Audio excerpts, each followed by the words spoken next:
Hello বন্ধুরা, তোমরা সবাই কেমন আছো? আমি আজ তৈরি করছি মাছের তরকারি। তো মাছটাকে আমি ভেজে নিয়েছিলাম আগে থেকে। তারপর আমি ওই কড়াইতে তেল দিয়ে তেলের মধ্যে কিছুটা জিরে দিয়েছিলাম, গোটা জিরে। তার মধ্যে আমি আলুটা ভেজে নিচ্ছিলাম ভালো করে।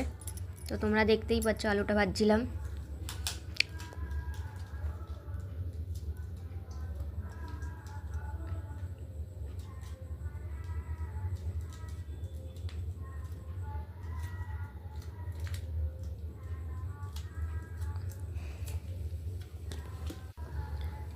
আমি আলুটা যেহেতু উঠিয়ে নিয়েছিলাম, ওই তেলটার মধ্যে আমি টমেটো কুচি, তারপরে এক এক করে আমি মশলা, জিরে গুঁড়ো,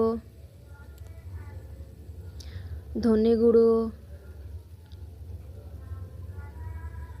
কাশ্মীরি লঙ্কার গুঁড়ো,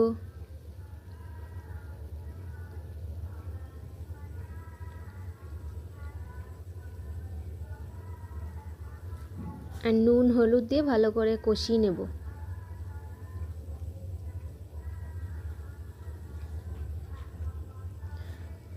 আমি যেহেতু পুরোটাই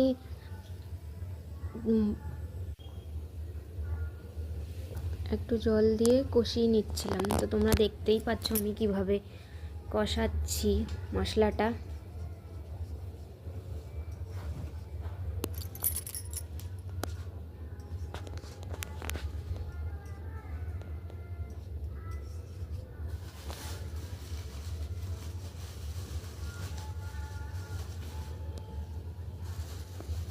তো ওই মশলাটার মধ্যে আমি আর একটু জল দিয়ে নেব, যেহেতু আমি পুরোটাই গুঁড়ো মশলা দিয়ে রান্না করছি। তো এই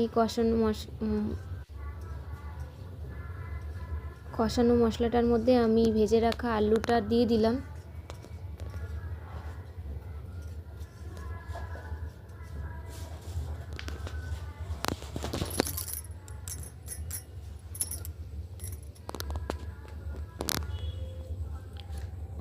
তো এরপর আমি জল দিয়ে দিলাম, জল দিয়ে ওর মধ্যে আমার স্বাদ মতো নুন হলুদ দিয়ে আমি 5 মিনিট ঢাকা দিয়ে রেখে দেব। তো তোমরা দেখতেই পেলে আমি কিভাবে মাছের তরকারিটা করলাম। তোমাদের যদি আমার রেসিপিটা ভালো লাগে তো অবশ্যই বানিয়ে খেও। Like, comment, share and subscribe please করো, অ্যান্ড সাপোর্ট করো প্লিজ।